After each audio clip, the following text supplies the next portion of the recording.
Adobe Photoshop CC ভার্সনের আমরা আজকের এই ভিডিও থেকে শিখব ক্যামেরা র ফিল্টার নামের যে অপশনটা রয়েছে এই অপশন সম্পর্কে।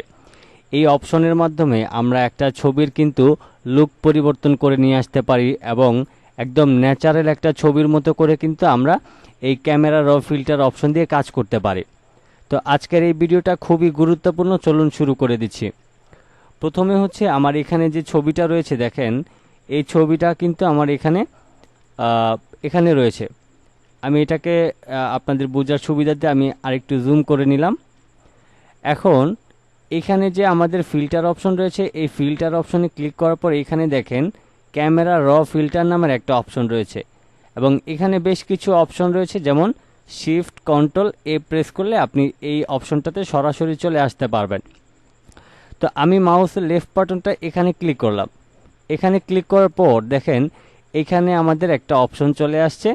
এই অপশনটা হচ্ছে আমাদের ক্যামেরা র ফিল্টার অপশন। তো আমি এখান থেকে এটাকে আর একটু বড় করে নিচ্ছি।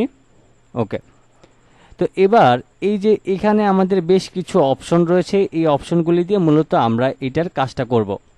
প্রথমে হচ্ছে এখানে দেখেন টেম্পারেচারটাকে যদি আমি দেখেন এই দিকটাতে একটু বাড়িয়ে দিই, দেখেন এখানে কিন্তু ইয়েলো কালার রয়েছে এবং এখানে কিন্তু ব্লু কালার রয়েছে। তো আমি এটাকে যত বেশি বাড়াবো আমার এই ছবিটা তত বেশি ইয়েলো টাইপের একটা কালার হয়ে যাবে। আবার যদি এখান থেকে আমি কমিয়ে এটাকে আমি একটু ব্লু কালারের দিকে নিয়ে আসি, তাইলে কিন্তু আমাদের এই ছবিটা আবার পরিবর্তন হবে। যেমন আগে হচ্ছে এটা ইয়েলো কালার টাইপের ছিল, এখন এই যে ড্রেসের যে অরিজিনাল কালারটা সেটা কিন্তু একদমই ফুটে উঠতেছে।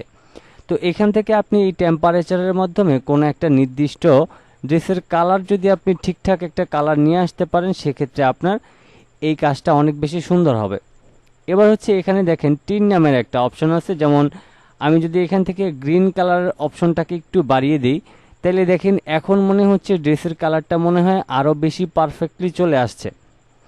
এখন এখানে একটা বিষয় হচ্ছে, আপনি যখন এইখানে এই টিনটাকে বাড়াবেন বা এখানে টেম্পারেচারটাকে বাড়াবেন, তার সাথে সাথে কিন্তু ফেসের কালারও একটা পরিবর্তন আসে এবং ব্যাকগ্রাউন্ডেও কিন্তু একটা পরিবর্তন আসে। তো এখন সব কিছু আপনাকে খেয়াল করে করতে হবে। যেমন আপনি এখানে যদি এটাকে বেশি বাড়িয়ে দেন, আপনার ফেসটাও কিন্তু আপনার গ্রিন কালারের হয়ে যাবে, ড্রেসটাও আপনার গ্রিন কালার হয়ে যাবে, ব্যাকগ্রাউন্ডটা আপনার গ্রিন কালার হয়ে যাবে। তো সেক্ষেত্রে আপনি এই যে এখানে যে টিনটা রয়েছে, এটাকে আপনি এমন একটা পার্সেন্টেজ রাখবেন যাতে আপনার ফেসটা বেশি গ্রিন কালার না হয়ে যায় এবং ব্যাকগ্রাউন্ডটাও বেশি গ্রিন কালার না হয়ে যায়, এবং কি আপনার এই যে ড্রেসটা রয়েছে সেটাও যাতে আমাদের ডিসকালার না হয়ে যায়। এরকম একটা আপনি পার্সেন্টেজ এখান থেকে প্লাস বা মাইনাস করে দিয়ে নেবেন। এরপরে হচ্ছে এখানে রয়েছে দেখেন এক্সপোজার। তো আমরা যদি এখান থেকে এটাকে একটু বাড়িয়ে দিই, দেখেন এখানে হচ্ছে আমাদের ছবিটা একটু ফ্যাকাশে টাইপের হয়ে যায়, বেশি সাদা হয়ে যায়। আর আমি যদি এখান থেকে এটাকে কমিয়ে দিই, দেখেন এখন কিন্তু আমাদের এই ছবিটা একদমই র একটা ছবি মনে হচ্ছে। তারপরে এখান থেকে কন্ট্রাস্ট। তো কন্ট্রাস্ট যদি আপনি বাড়িয়ে কমিয়ে নিতে চান, সেক্ষেত্রে আপনি আপনার মতো করে বাড়িয়ে কমিয়ে নিতে পারবেন। যেমন দেখেন আমি যদি এটাকে কমাই, তাহলে হচ্ছে আমাদের ছবিটা ফ্যাকাশে টাইপের হয়ে যায়। আবার যদি এই দিকটাতে নিয়ে আসি, তাহলে একদম ছবিটা আমাদের জীবন্ত মনে হচ্ছে। তো এরপরে হচ্ছে এখান থেকে হাইলাইট অপশন আছে, আপনি হাইলাইট অপশনটাকে আপনি কমিয়ে বাড়িয়ে দেখে নেবেন যে আসলে আপনার কতটুকু বাড়ানো প্রয়োজন এবং কতটুকু কমানো প্রয়োজন। এরপরে এখান থেকে রয়েছে শ্যাডো অপশন। শ্যাডো অপশন থেকে আপনি যদি এটাকে কমিয়ে বাড়িয়ে দেখেন, তাইলে আপনি এইটার পার্থক্যটা কিন্তু বুঝতে পারবেন। তো আমি এখান থেকে ধরেন এটাকে এতটুকু রাখছি। তারপরে এখান থেকে হোয়াইটের একটা অপশন রয়েছে, আপনি যদি এখান থেকে এটাকে বাড়িয়ে দেন, ছবিটা একদমই কিন্তু হোয়াইট হয়ে যাবে। তো আমি ধরেন এখান থেকে এটাকে কমিয়ে রাখছি, এটা আমাদের তত একটা বেশি প্রয়োজন পড়ে না। তারপরে এখানে রয়েছে ব্ল্যাক। তো আমি যদি এটাকে এই দিকে টেনে নিই, তাহলে আমাদের ছবিটা একটু ব্ল্যাক টাইপের একটা কালার দেবে আমাদেরকে। তো আমরা এখানে অত বেশি ঘাটাঘাটি করব না, আমরা জাস্ট এখান থেকে যে এক্সপোজার রয়েছে, কন্ট্রাস্ট রয়েছে, হাইলাইট রয়েছে, শ্যাডো রয়েছে, বা এখান থেকে টেম্পারেচার, টিন, এইগুলি দিয়ে মূলত আমরা এই যে একটা ছবির যে রিয়েল যে লুক থাকে বা একটা ড্রেসের যে সঠিক কালার থাকে, সেটাকে আমরা এখান থেকে বের করে নিয়ে আসতে পারবো। তো এখন এখান থেকে আমরা এই যে এই কালারগুলিকে পরিবর্তন করে আমরা আমাদের মতো করে কিন্তু আমরা সুন্দর একটা কালার এখানে সেট করে নিতে পারবো। তো এখান থেকে হচ্ছে আমাদের ক্যামেরার ও ফিল্টারের কিন্তু এটাই হচ্ছে সবচাইতে গুরুত্বপূর্ণ কাজ। এছাড়াও এখানে আরও অনেক টুলস রয়েছে যেগুলি নিয়ে আমরা পরবর্তীতে অবশ্যই ভিডিও বানাবো।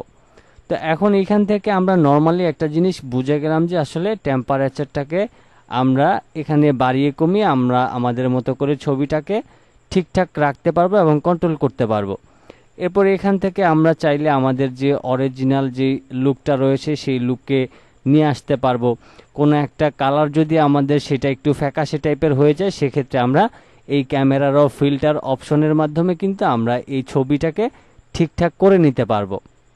তো এই ছিল আমাদের মূলত আজকের ভিডিওটি কেমন লাগলো অবশ্যই কমেন্ট বক্সে জানিয়ে দিবেন, এবং অবশ্যই আপনি যদি ক্যামেরার ও ফিল্টার অপশনটি ছবির মধ্যে ব্যবহার না করে থাকেন অবশ্যই আজকে থেকে ব্যবহার করবেন, কারণ এখানে অনেক ভালো কিছু একটা আপনার ছবিকে অনেক ভালো একটা আউটপুট দিবে। তো সেক্ষেত্রে অবশ্যই আপনারা এই ক্যামেরার ও ফিল্টার অপশনটাকে ব্যবহার করবেন। আশা করতেছি আপনাদের ছবিগুলি আগের তুলনায় অনেক বেশি কোয়ালিটিফুল করে নিতে পারবেন। আজকের মতো এই পর্যন্তই ছিল। সবাই ভালো থাকবেন, সুস্থ থাকবেন। আল্লাহ হাফেজ।